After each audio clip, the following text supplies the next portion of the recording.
Welcome, donors, team members, and friends to the 24th Annual Precious Metal event. I'm your moderator, Ross Coyle, SBC's Public Relations Officer. Today, all of the speakers and I will be coming to you live from Stanford Hospital for our first ever digital event, Precious Metal. While we are not able to come together in person due to the COVID-19 pandemic, we are glad that you are joining us today to continue our annual celebration of you, our most loyal and dedicated donors, and the impact you've had on countless lives throughout the community. You will notice that all of our speakers, except those immediately speaking, are wearing masks. We want to assure you that we are taking all the necessary precautions to make this a safe event for everyone here at the hospital. Since this is a digital event for all of you watching, however, I'd like to quickly note that should you experience any difficulties viewing the live stream at any point, please reach out to SBC Donor Relations at sbcsupport@stanford.edu or call 650-736-7786. This was also included in your reminder email should you need to reference it again. Now I'd like to kick off the event by welcoming Harpreet Sandhu, SBC's Executive Director, to share opening remarks. Hello everyone, and thank you for joining us. I'm so honored to be able to speak with you today and to listen to some of the incredible speakers we have here as well. First off, I'd like to acknowledge what an unprecedented year we've had. We as SBC, as a blood center, but also all of us as individuals, we've had to adapt in so many ways. And this virtual event is yet another first we're navigating together. It was important to us, though, that even with social distancing protocols, we continue to come together in some way to really thank you for all that you do for patients in our community. Though you, of all people, are known for showing your support year over year, this past year highlighted that our blood donors are truly unshakable and are the foundation in our community. While we face many challenges this year, SBC has had to find new ways to navigate these challenges because at the end of the day, regardless of what is happening, what's going on around us in the world, patients will continue to need blood. Thanks to the incredible dedication of our team members, and some of whom are joining us live today, we were still able to provide blood products for every single patient who has required a transfusion during this pandemic. But even if we are the most prepared blood center in the world, we can help no one without your support because unlike many other pharmaceuticals that are used to care for patients, blood cannot be manufactured. In the midst of difficult social justice events, fires raging in our own backyards, and a global pandemic, you have continued to show up in full force. And I'd like to pause on that for a moment. I know we get used to hearing COVID-19 talked about as a pandemic, and that it can start to lose its meaning, especially as we navigate our new normal. But really, those of you who could put aside all of your own fears and frustrations willingly left your homes and made it a priority to donate blood during a global pandemic.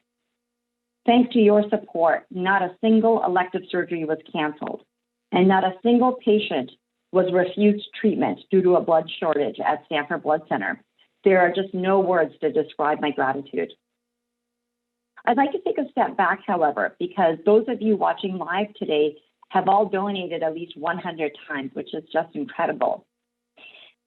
This inherently means that your impact spans many years and has touched many lives. Some of you, though, were not able to donate during this global pandemic or did not feel comfortable donating this past year. And we respect what you've had to do for your own well-being, peace of mind, and that of your loved ones. But the bottom line is, whether your donation was in the last 5 months or the last 5 years, someone is living a better life today because of your selfless dedication to giving blood.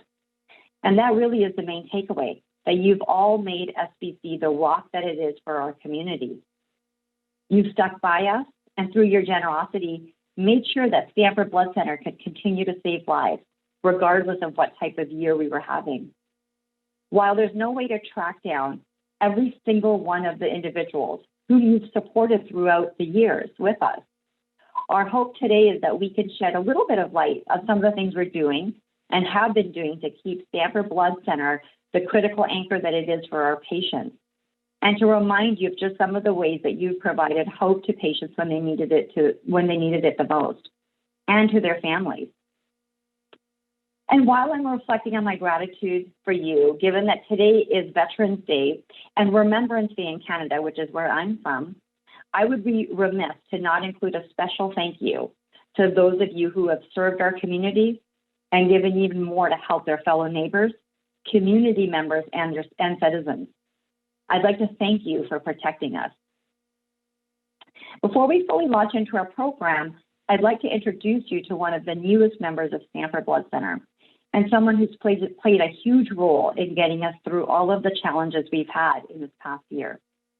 Dan Gross, who is our Senior Operations Director, joined our team at the tail end of last year.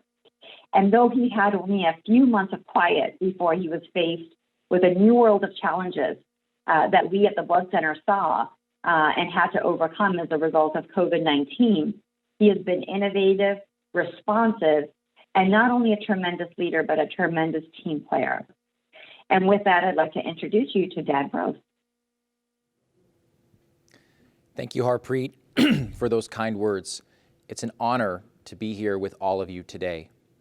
As Harpreet mentioned, I joined SBC in November of last year. And though this has been my first time working at a blood center, I've been deeply invested in harnessing efficiency, innovation, and teamwork to create support systems for communities across my career. I've led a low-cost housing company in India. I've managed dialysis clinics across the Bay Area. And now I'm pleased to say that I found my new community, my new team, here at SBC. Since joining, I've not only fell in love with the mission of SBC, but I've been so amazed by the community that's been created by the passion of our blood donors. One way I've really gotten to see the passion and agility of our team this year is through the creation of our COVID-19 convalescent plasma program, which involved collaboration from across the entire blood center, but was really pioneered by our medical director, Dr. Suchi Pandey. Suchi is one of our medical directors here at SBC, and it's been a pleasure and an honor to serve alongside her this year through the creation of our convalescent plasma program and watch the passion that she has for patients. With that, I'd like to welcome Suchi, who will be providing insights into the amazing impacts of our COVID-19 convalescent plasma program.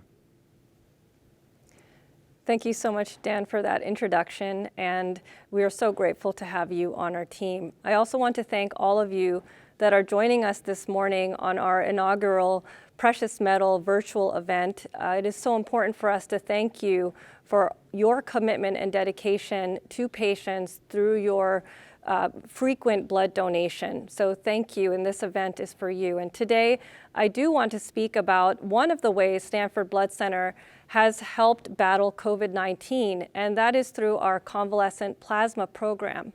So what is convalescent plasma? You'll also hear me refer to it as CCP. And I'm sure many of you are aware of what this is, but just in brief, so when when someone gets COVID-19, they are infected with the SARS-CoV-2 virus. And in response to that virus, the patient's body and immune system will produce antibodies within a few days against that virus. And those antibodies are what helps that patient to recover. So if you then collect plasma from a recovered patient that is full of these antibodies, and you give that antibody-rich plasma to a patient, and that's what this schematic is showing, it can actually help that patient potentially battle the infection and help them recover sooner. And it can also be used in this schematic, you can see it as prophylaxis, which means that there could be a role also in convalescent plasma full of antibodies when it's given to, let's say, a healthcare worker or somebody in a nursing home who's high risk, if they've been exposed to COVID, and can that convalescent plasma prevent them from developing severe disease. So in terms of the timeline of convalescent plasma, things moved very fast. So in March, this was when New York City was really seeing their surge of patients. And there were providers and patients too asking about convalescent plasma, so the FDA as a potential treatment. So on March 24th is when the FDA released its first guidance about how to qualify CCP donors, which is essentially a donor needs to be at least 14 days symptom-free, and have evidence of COVID, how to collect CCP. In most blood centers, we are collecting with apheresis, which is a procedure many of you are familiar with, and then how to transfuse COVID-19 as an experimental treatment. And then on April 3rd, the Mayo Clinic launched their expanded access protocol, in which now over 100,000 patients had been enrolled into that protocol. And it is how most of the CCP had been transfused in this country in the spring and the summer. Finally, because of the safety data that came out of that expanded access protocol and some efficacy data as well, from that large protocol and other smaller publications, finally the FDA did think that there was enough data to actually provide an emergency use authorization for CCP on August 23rd. And this allowed even more access to this treatment. And of course, the FDA also stressed, and we all stress, that the main way to actually determine efficacy is through clinical trials. And so those are ongoing in different populations. In Stanford, the trial that we are spearheading and leading is in outpatients, so folks that come to the ER, are diagnosed with COVID, but are not sick enough to be admitted. And so they get convalescent plasma before they go home. So that's a little bit of background about convalescent plasma. And so I did mention how on March 24th is when the FDA announced its first guidance and communication about how to collect CCP. Well, we received our first request and order for CCP on April 3rd, so just about a week or so after that FDA guidance. And we had to hit the ground running in terms of bringing up this brand new program that touched every department of the blood center to be able to meet these requests that we got in early April. So we're very happy to say that we were able to launch and do our first collection in the first week of April, and we were able to fill that order for a patient in Southern California and beyond. So we were one of the first blood centers in the US to be able to start collections in that first week of April, something we and the team are very proud of.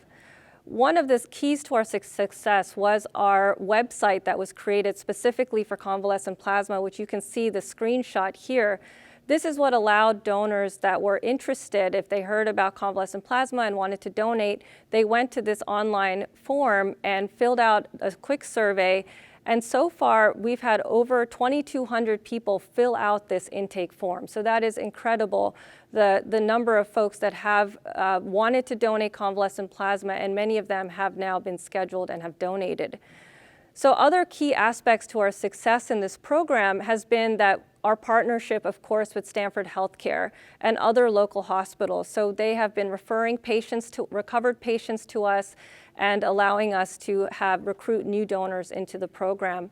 And also, we're very fortunate to have the state of California's public health department take such an active role. I would say of all the states in the US, the California Department of Public Health has really had a major impact on promoting convalescent plasma collections. And so what they have done is all the patients in their database, so anytime a patient confirms positive in California for COVID-19, that has to be reported to the state health department. So they have a master list of every single person in California that has been diagnosed with COVID, and they send letters out to these individuals asking them to consider CCP donation after they've recovered. So they've sent out over 200,000 letters so far, and we have definitely seen our program grow because of donors coming in from this state letter. Finally, I wanted to mention our donors. So our donors, just like you all, our CCP donors have been some of our greatest recruiters and greatest promoters of the CCP program and the importance of convalescent plasma. So here's a picture of our first donor, Elle. She gave in that first week of April, and she actually then did a number of media reports. Here's her sitting in the chair giving apheresis plasma using our Alex machine. And she helped us get the word out. Here's another media story with a Peninsula police officer. He donated in our second week of the program, Stephen Vega. He also helped to get the word out. And here's another donor, Rick. He actually was very good friends with DJs of some of the local radio stations, so was able to get some promotion and help tell his story and encourage others to donate by doing stories with this radio station. So what are some of our statistics? And this is something we are just so proud of because, like I said, we hit the ground running. It impacted every single department. We had a great project team. And so far, we have collected over 400 convalescent plasma donations. And what that's resulted in is about 1,200 or more units that are confirmed positive for SARS-CoV-2 antibodies. And we've distributed about 650 units to patients across the country. Now, most of these units have stayed in California, have stayed in the Bay Area, but I wanted to show you just the impact of these units. So we've also sent, the first patient I mentioned was in Southern California. We also supported many patients in El Centro region. We've sent over 100 units to patients in Fresno County when they were seeing a surge in the summer, spring and summer, also up to Eureka. And outside of California, we've sent multiple units to Iowa. And Virginia, actually, we sent units to the Armed Blood Services. So in honor of Veterans Day, I did want to mention that we've sent a number of units to the Armed Blood Services that is being used now in military hospitals. Also Kentucky, Florida, and Hawaii. So just to share a few very incredible CCP stories with you, there's so many, and you will be hearing from one of our CCP donors today, his story. This is actually our second donor, Shanti, and her plasma that was donated actually went to a patient, Lance, in Iowa. And we have this story, it's a full recording of actually these two meeting on our new SBC TV website. And it's really an incredible story. In fact, Lance was the first patient in Iowa to get transfused with CCP, and guess what? It came from Stanford Blood Center. So really incredible story, and to see them meet was virtually, of course, was really exciting. This is also an incredible story. I got called at the end of April from a doctor, Dr. Rowan here, from a hospital in Reno, Nevada. He had a patient who was type AB, and they were not able to obtain quickly type AB CCP from their local supplier in Nevada. So he called, he heard Stanford had a program. He called me and asked, did we have any AB? I said, sure. He wanted to give the plasma to his patient that same day, and he's actually a pilot. So he flew his plane to the Palo Alto airport, where we then provided him, you see him, his fiance here, with a box containing the 2 units of ABCCP, which he then flew back to Reno that evening and transfused to his patient that night. So another very powerful story, especially early on in the pandemic when there was there wasn't quite enough CCP. So there was definitely, we were very happy that we were able to help all these patients.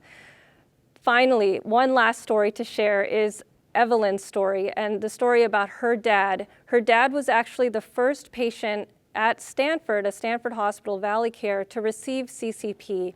And so we wanted to share a little bit of her story with you through this recording.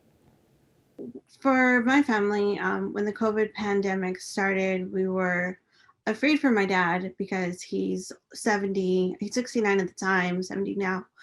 And given his age, he was high risk. So we did what we could to try to protect him. I stopped by to drop off groceries one day. He told me, oh, I have a little cough. I might have COVID. By the time he got to the hospital, his oxygen had dropped to 89. It was just a really fast decline. And so he was admitted right away, put on oxygen. We had to leave him at the emergency door. At that time, we were like, well, okay, well, at least he's not on a ventilator. So that was our hope.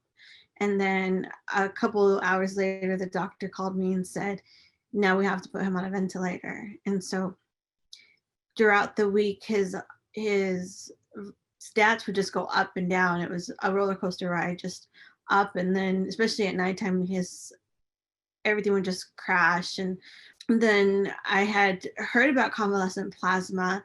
I had read an article on the news about it, how there was some limited success with it. It had just started.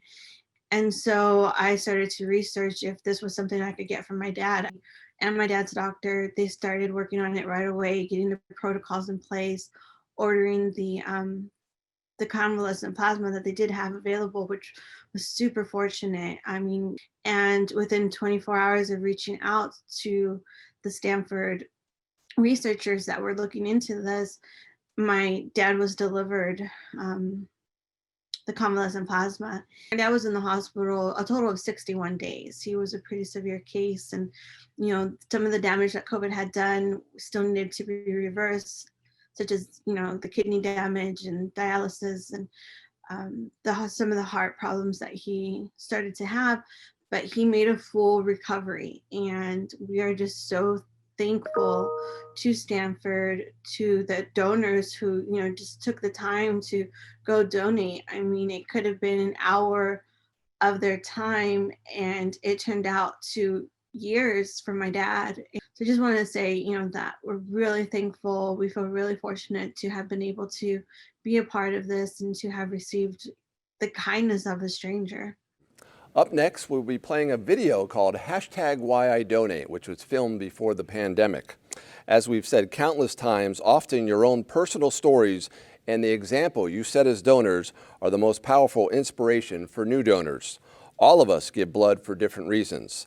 Sometimes it's a result of a medical situation that hit too close to home. And sometimes it's a simple fact that we know in our hearts it's the right thing to do. This video was conceived as a way to bring our diverse donors' voices to the forefront and to let them inspire the natural way they do. #WhyIDonate is being published and promoted on our website earlier next year, but we wanted to give you all an early look to encourage you to think about how you would explain your own #WhyIDonate journey over your many years of saving lives.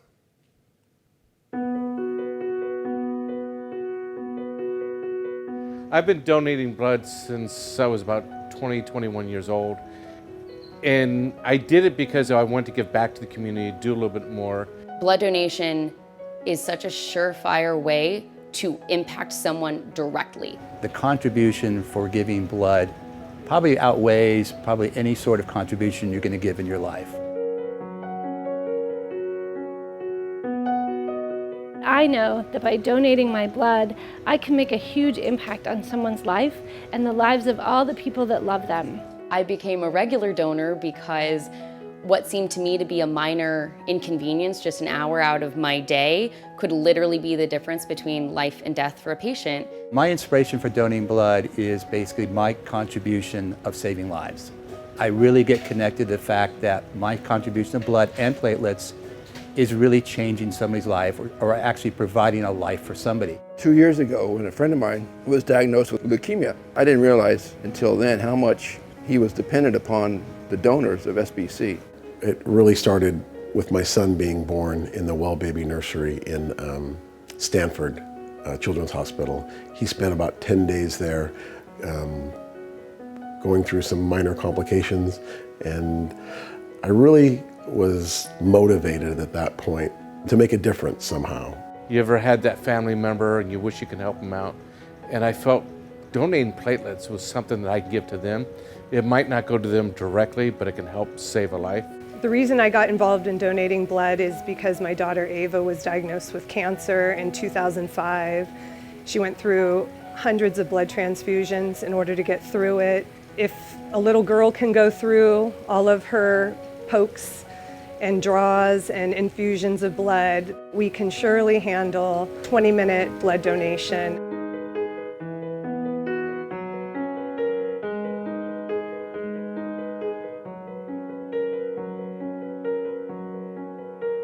Stanford Blood Center. Give blood for life.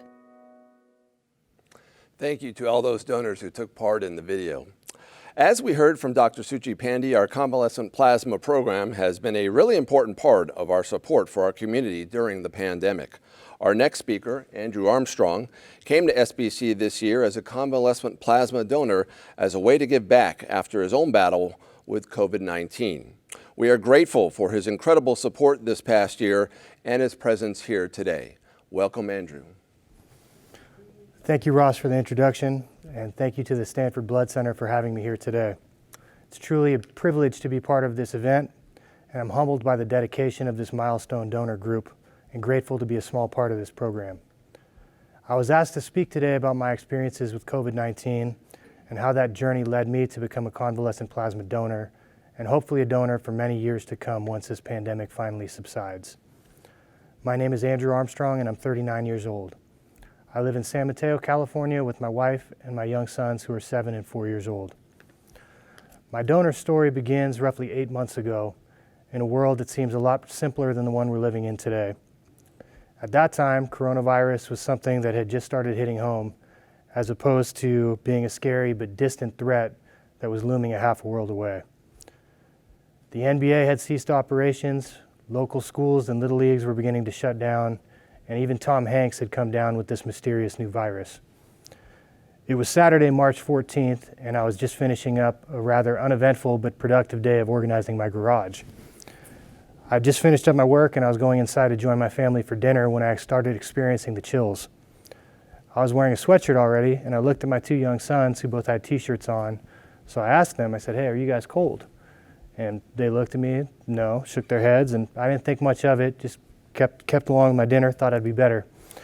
A short time later, I started also feeling extremely fatigued to the point I actually had to go back to the bedroom and lay down. I took my temperature before I went to bed for the evening and I registered that it was just over 100 degrees at that time. Little did I know that night it would be over 11 days before my fever would finally subside back to normal levels. The first couple of days weren't so bad. I thought I was just fighting off a cold or maybe a mild flu. I tried helping out with dishes or household chores, distance learning for the boys in the house, and I'd be useful for a little bit. But every single time I'd start getting the chills again or I'd just feel exhausted, and I'd have to go back to the bedroom and lay down and try to recharge again. It was probably around 5 days of this and the nonstop fever when I finally made an appointment at a nearby urgent care facility to try to find some relief.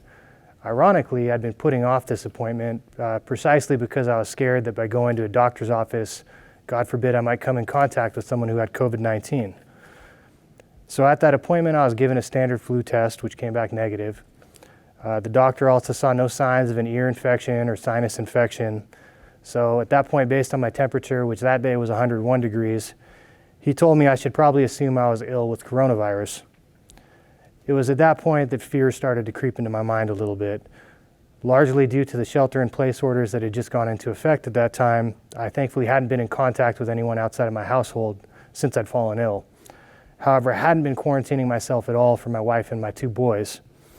So I was suddenly most concerned about the prospect of getting them sick. There's so much unknown about coronavirus and COVID-19, especially back then. I was already feeling lousy, and now I had this added anxiety and guilt about potentially spreading or exposing my loved ones to the virus. Thankfully, no one else in my family ever did get sick, or if they did, they were asymptomatic. So at that point, after a slew of phone calls, emails, and texts, I was finally able to get tested for COVID-19 on the 8th day of my illness. It took just about all of my energy to drive myself down to San Carlos to the Palo Alto Medical Foundation building.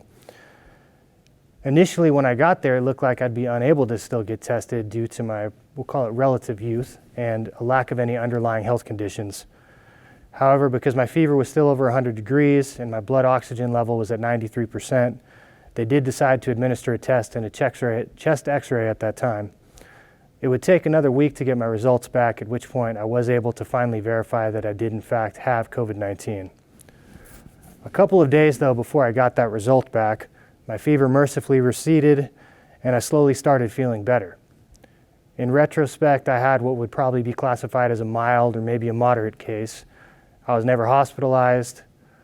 I never had any pneumonia-like symptoms or complications, and things could have certainly been a lot worse.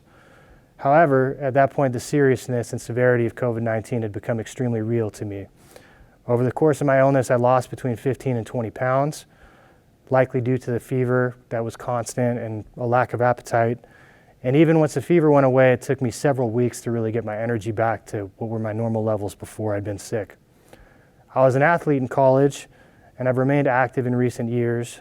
I try to run a few miles on the Bay Trail near my house a couple of times a week. I'll go swim laps at the pool that's nearby. I'd consider myself to be in reasonably good shape. All that said, COVID-19 absolutely knocked me on my butt.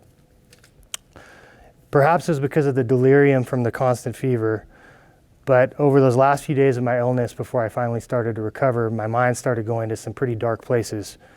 There was just a lot of fear of the unknown. Is this going to keep getting worse? But there was also a newfound gratitude for the relative health and wellness that I'd enjoyed throughout my life.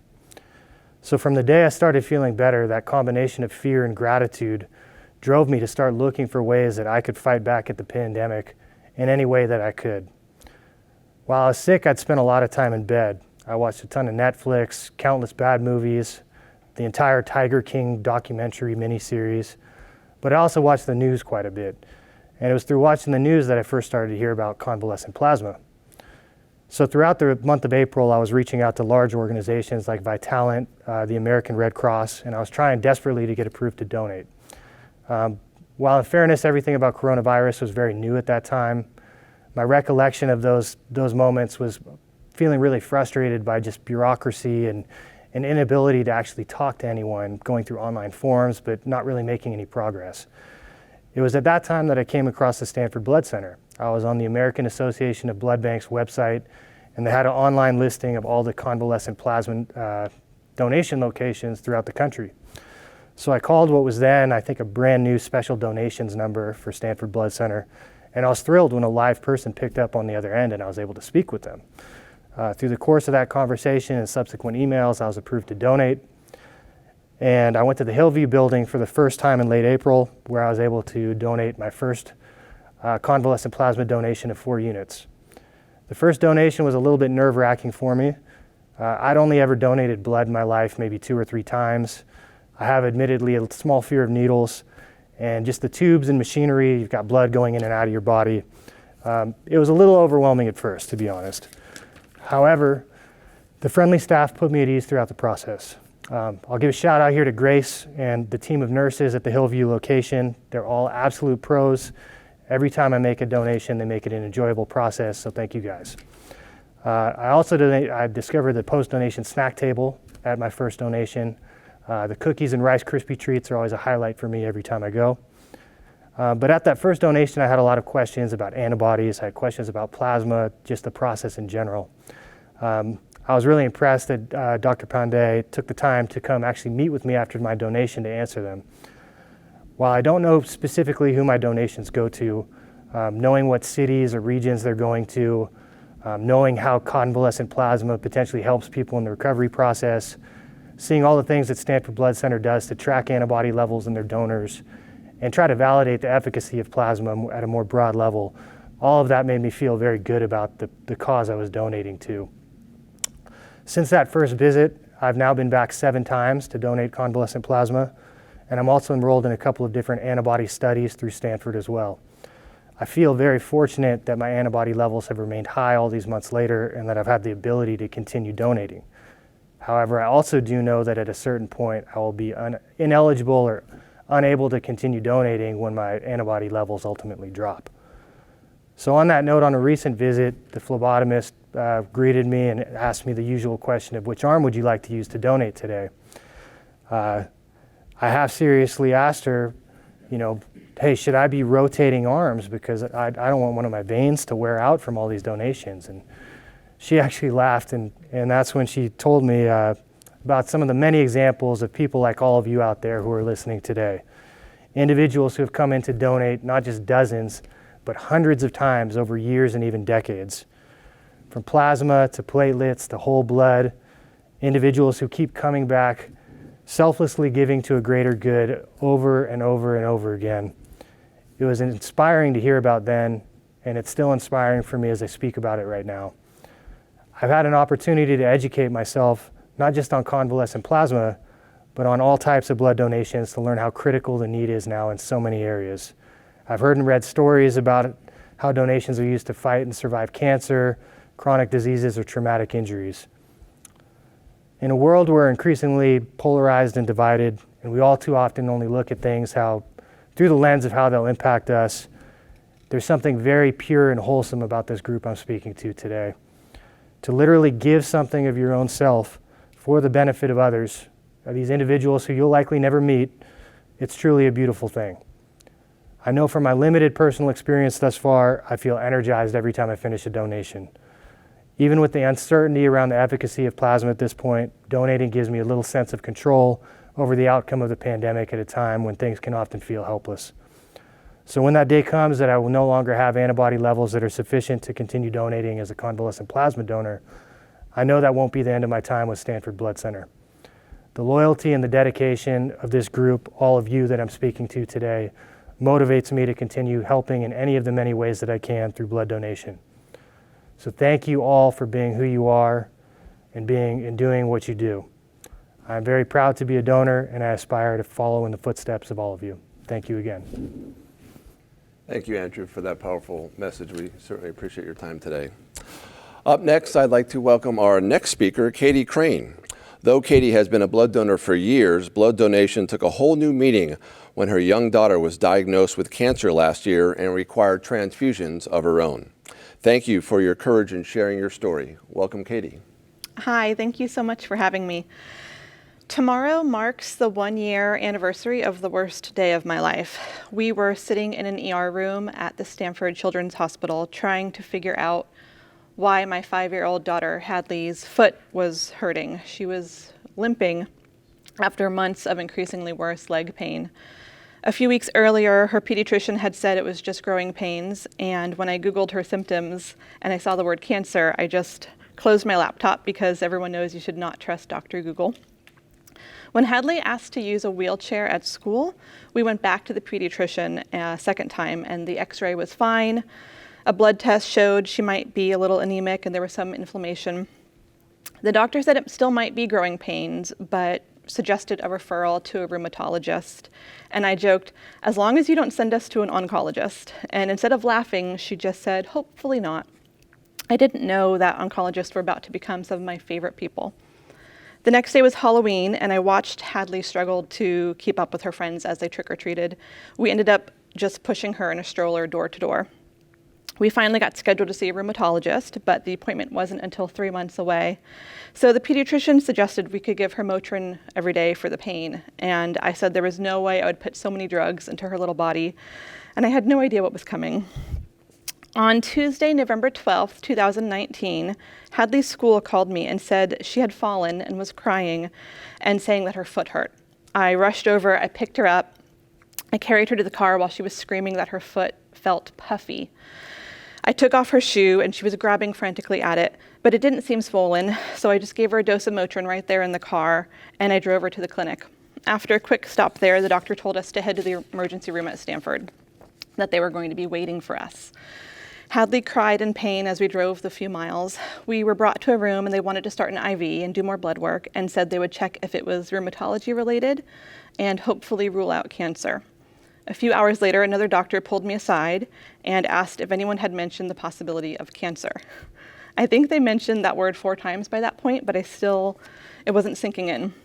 Cancer means really sick older people. Hadley's foot hurt and my brain was feeling really split because I needed to figure out the logistics of who would be picking up my older daughter, and everything was taking so long.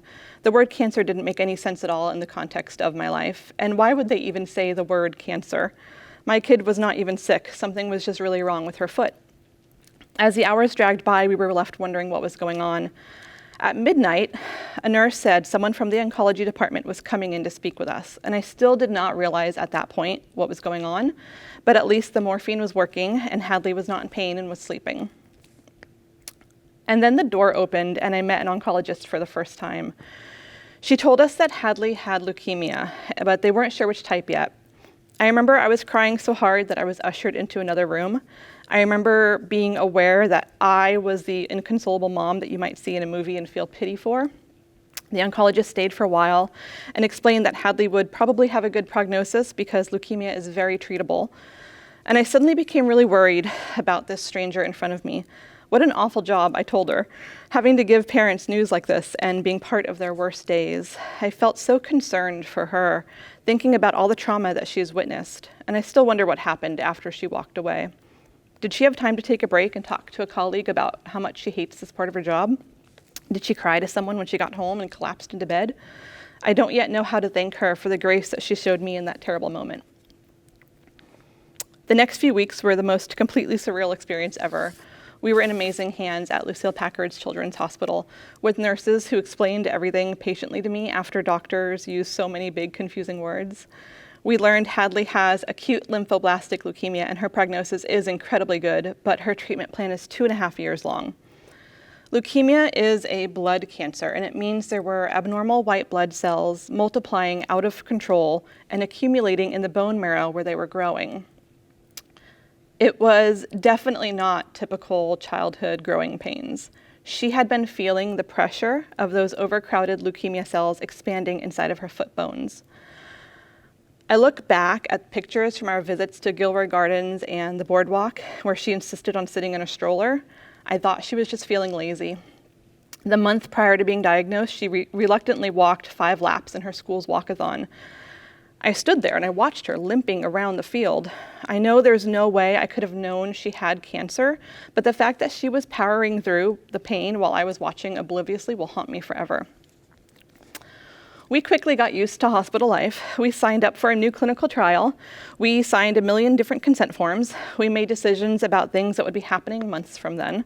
All of this while trying to process the trauma of a childhood cancer diagnosis. Our community wrapped us up in so much love, and I've never felt so supported in my entire life. Strangers sent us thoughtful notes and gifts, including things for our older daughter so she wouldn't feel left out.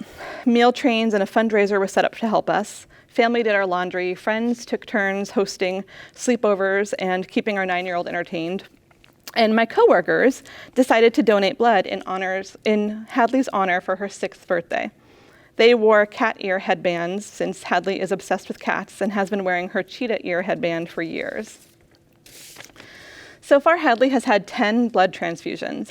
Every time that little red bag hangs up on the IV pole, I go up and I read the label. Since blood donation is anonymous, there's no way for me to thank the person who donated. I always wonder if it came from someone who just donated for the first time or if it's one of the superstar donors who makes a habit of regularly scheduling a donation as soon as they're eligible. I am able to thank the doctors and nurses for their expertise in caring for my child. I can thank the security guards, the parking valet, the clinic front desk schedulers, and the pharmacist at the hospital, all for playing a part in keeping my child safe. I can tell my friends and family how much I appreciate everything they continue to do for us. I can thank all of these different people, but I can't thank those anonymous donors who literally give away part of themselves to help a stranger. I've sat in that donation chair a few times myself, and I know how it feels to give in such a meaningful way. But it wasn't until I watched that first bag of red blood cells creeping down the tube and into my child's body that I fully understood how important blood donation is. When the pandemic hit and the shelter-in-place order started, I saw a social media post from Stanford Blood Center that said they were considered an essential service and blood donations were needed now more than ever. I made my appointment to donate, and I then shared the post and reminded people that blood donation is a simple way to do something good for others in this time that we all really need to feel connected. I joke to my friends that donating blood is a good excuse to schedule in some self-care time after endless hours of helping our kids with distance learning and working from home and adjusting to this new normal. There is so little that my community can do to help us directly at this time.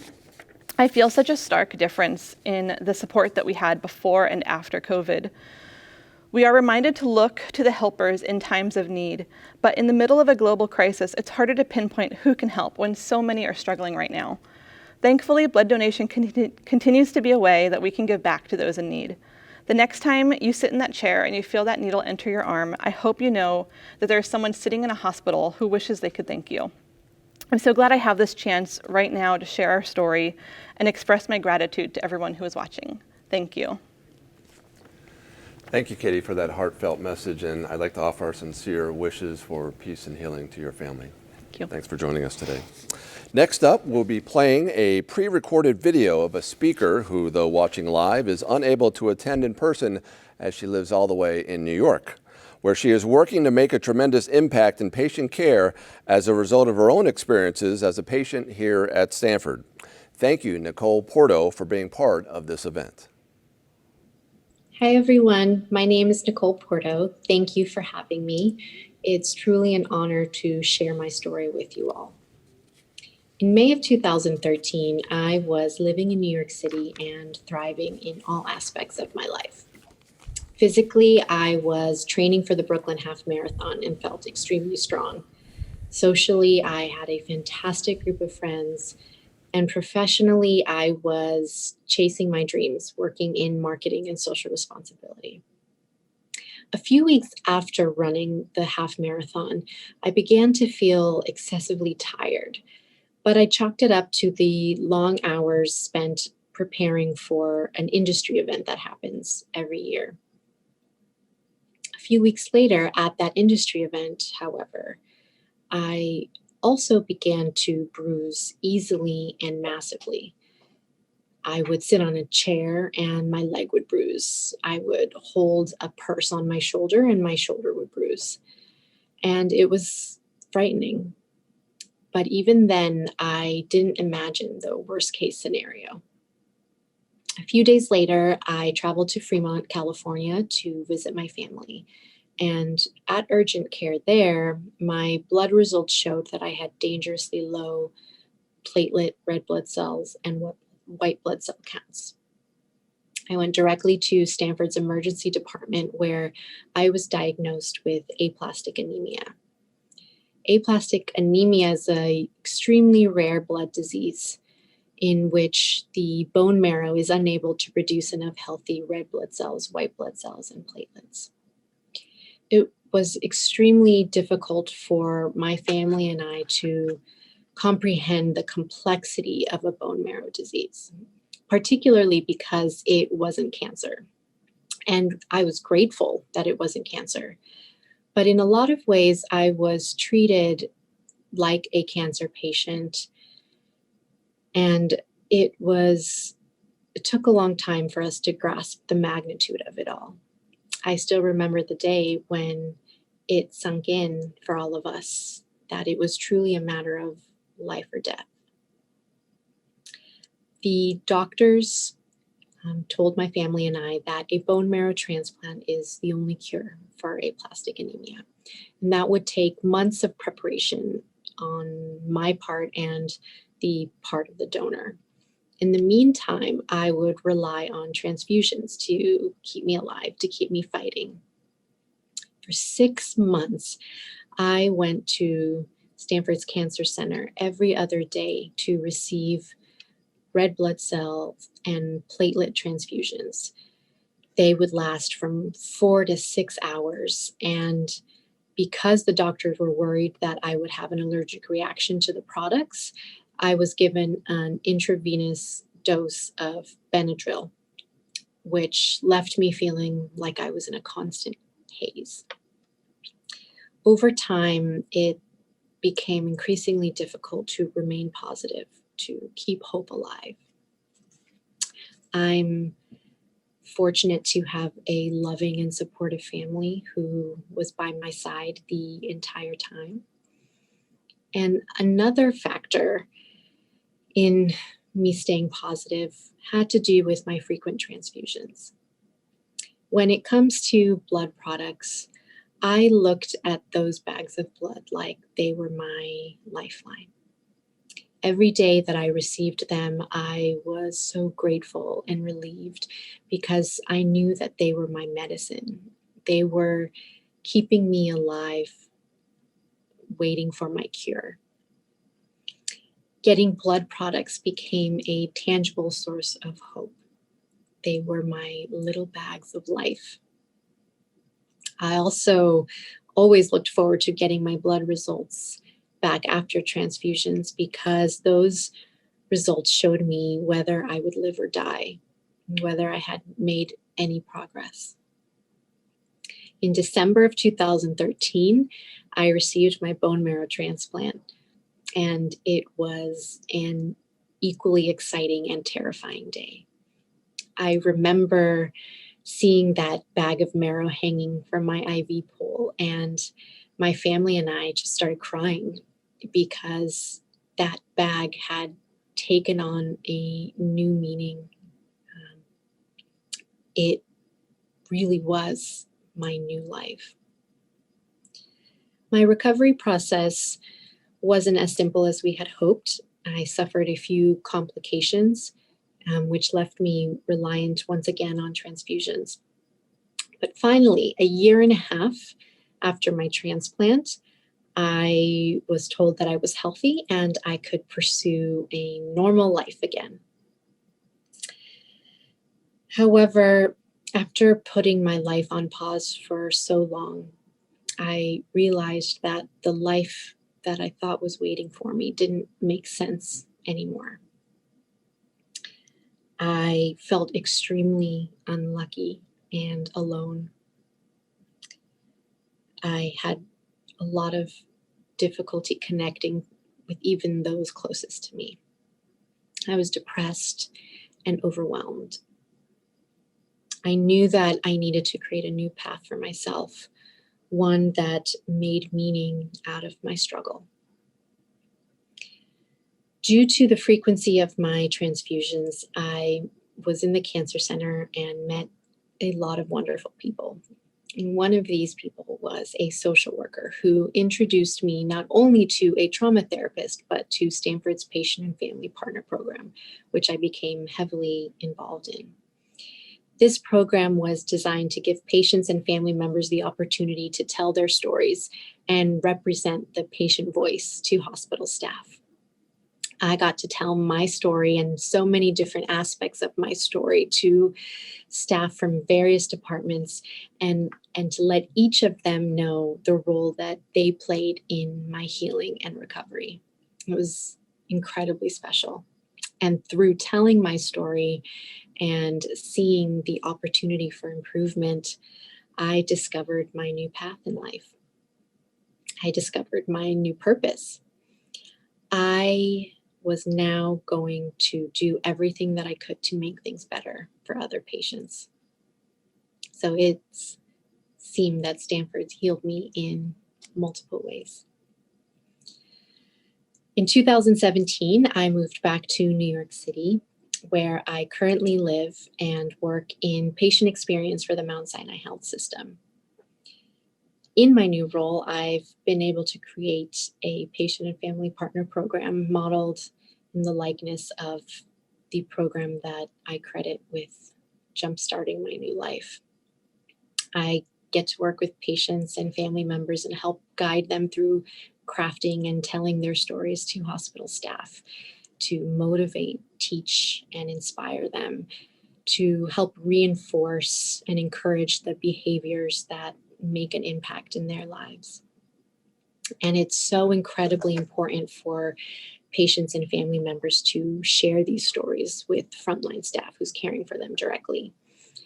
But it's also important for these stories to be told to staff who care for patients indirectly, like those lab technicians who processed my blood results, or the admission desk staff who set the tone and put me at ease during some really frightening clinic appointments. Everyone makes a difference. Everyone has a role to play in the patient experience.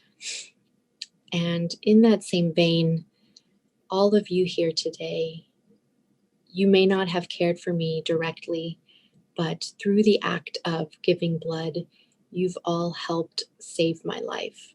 You've all helped heal me. The act of giving blood or blood products may seem like a simple act to some, but to me, your blood signifies hope and new life and recovery. And I am so incredibly grateful for your generosity, and I hope that you all continue to donate your blood and give patients like me a new chance, a second chance at life. Thank you all for what you do. My family and I are eternally grateful. Thank you, Nicole, for everything you do on behalf of patients. Up next, I'd like to welcome SBC's Communications Manager, Jen Wagner, who will talk about the power of storytelling in attracting donors. Welcome, Jen. Thank you, Ross. And good morning, almost afternoon, everyone. I want to start by acknowledging that 2020 has been quite a year. It has been at times exhausting, uncertain, even a little frightening. And because it's presented challenges to all of us on a deeply human level, it's also really reaffirmed for me the importance of building and maintaining connections and sharing our common experiences, sometimes in new ways. I think most or all of us have had a video chat with a loved one during this time, and despite the occasional frustrations of technology, we continue to do it because that connection is so important to our well-being. In fact, maybe there's never been a more important time to stop the daily mechanics of life, to hear each other's stories, and to recognize the needs of people both in our close circles and in our broader community. And when I listen to Andrew's experience and Katie and Hadley's and Evelyn's and Nicole's, I'm both personally moved and inspired to act. So, what is it about storytelling that makes me feel a deeper connection to donating blood? And how do we craft the right message for the right person in the right way, not just to encourage connection, but also to promote action? Well, to begin with, we need to get into the mind of our donors to know why it is we give blood, whether it's for the first time or for the 800th. This is where the work that we do is a little part art and a little part science. So bear with me, I'm going to start with the science first. Research has shown that people are more likely to engage with and adopt messages that make them feel personally involved by triggering an emotional response. And storytelling, with all of its ups and downs, is a great way to achieve that. So take, for instance, the message, every 2 seconds, someone needs blood. It may be someone you know. Cognitive psychologist Jerome Bruner suggested we are 22 times more likely to remember that fact when it's been wrapped in a story. Why? Because, frankly, stories in and of themselves are memorable. Stories help us grab the gist of an idea quickly, but most importantly, they trigger our emotions. And when stories come from trusted friends and family, that's when they're even more impactful.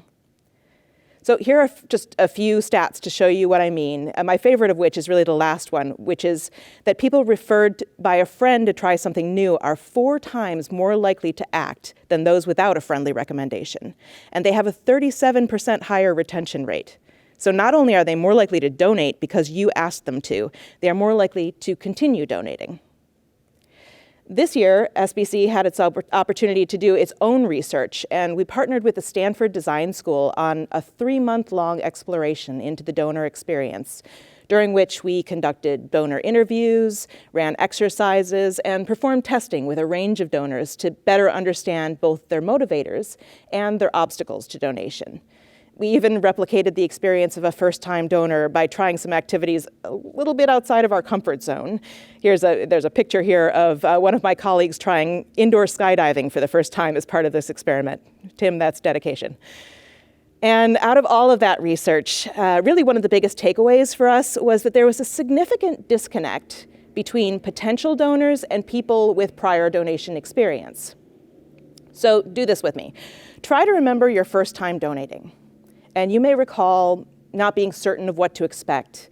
You're asked some pretty personal medical questions. You sit in the chair maybe right across from or directly next to a stranger. Your heartbeat elevates, your eyes search the room, trying to become more familiar with your environment. You're wondering, will this hurt? Will I faint or feel unwell? The anxiety of the unknown may be enough of a deterrent for someone on the fence about giving blood for the first time. Maybe they've seen a poster that says, blood donors are superheroes, and they think to themselves, I don't think I'm up to being a superhero today. Now, more experienced donors, on the other hand, we know we're going to walk into the center or a mobile drive, we're going to say hi to some familiar faces, we're going to do our form, confirm our medical history, maybe set ourselves up with something to entertain us, pop on some headphones while we donate. There'll be a quick needle stick. Okay, it's not our favorite part, but it's not a massive deal. But before we know it, we're having a snack and we're on our way with a thanks and a cookie in hand. Most of the time, it's just another thing we do in our day. It's something to check off the list. It turns out it does not require superhuman strength, just a little bit of everyday bravery. So, learning from our donors, this past month we launched our #EverydayBrave campaign.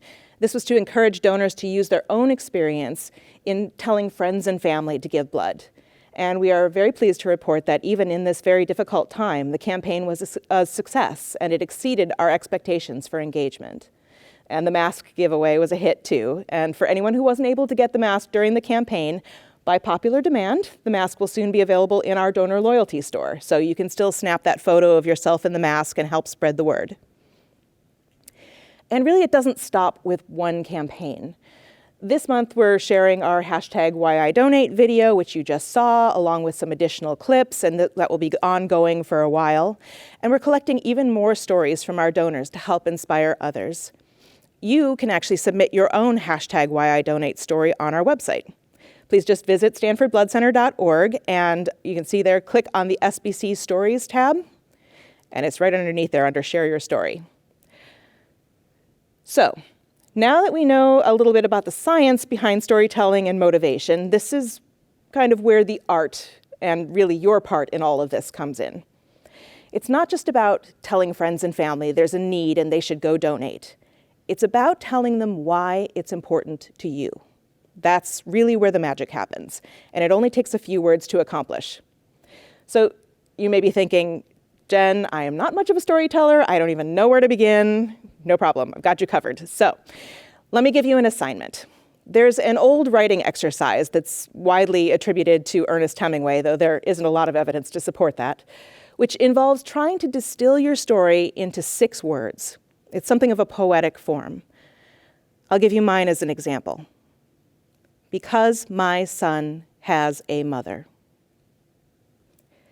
While I was pregnant with my son, I developed placenta previa, which meant my little boy had to be delivered via cesarean section. During my surgery, I received 3 to 4 pints of blood from donors who I will never get to meet. And we don't really need to look very far back in the past, or in the past at all, to see that without advancements in maternal fetal medicine and through the generosity of blood donors, my fate would have been uncertain at best. Instead, in just 6 years, I have had the pleasure of hundreds of thousands of joyful moments, untold numbers of laughs and kisses, for which there will never be enough thank yous. So, that's my little story. What are your 6 words, or 10? How can your story inspire others? How can you use your experience not only to speak about impact and duty, but to make blood donation really approachable for someone close to you? Give it a try. You can start by practicing with 1 or 2 friends, maybe post a little bit on social media, or try writing something in your own words for your workplace or a community organization's newsletter. You can go to our website and check out the SBC Stories tab, get inspired, and when you're ready, share your story in a way that is most comfortable for you. Or if you prefer, share one of the SBC patient stories found on our website and just include a few words, as little as 6, about how important it is to you that everyone who can donate does. Use the hashtag #WhyIDonate or the hashtag #EverydayBrave, and your voice will help others find their inspiration too. And lastly, and most importantly, I just want to say thank you, on behalf of all of us, for your incredible commitment to local patients and for being a big part of the reason why we at SBC feel inspired every day. Thank you, Jen, for sharing your insights and your own personal story. That concludes our 24th annual Precious Mettle event. Please be sure to check your email inboxes for a survey, which we really hope you will fill out so that we can continue to improve this event in the coming years. We go over each response as a team, so it's a great way to have your voice heard. We will also be reaching out to the few gift card raffle winners in the next few days. Before you go, I'd like to thank you all one last time for your flexibility and attendance this year and for all the incredible work you do saving lives in our community. Have a wonderful day.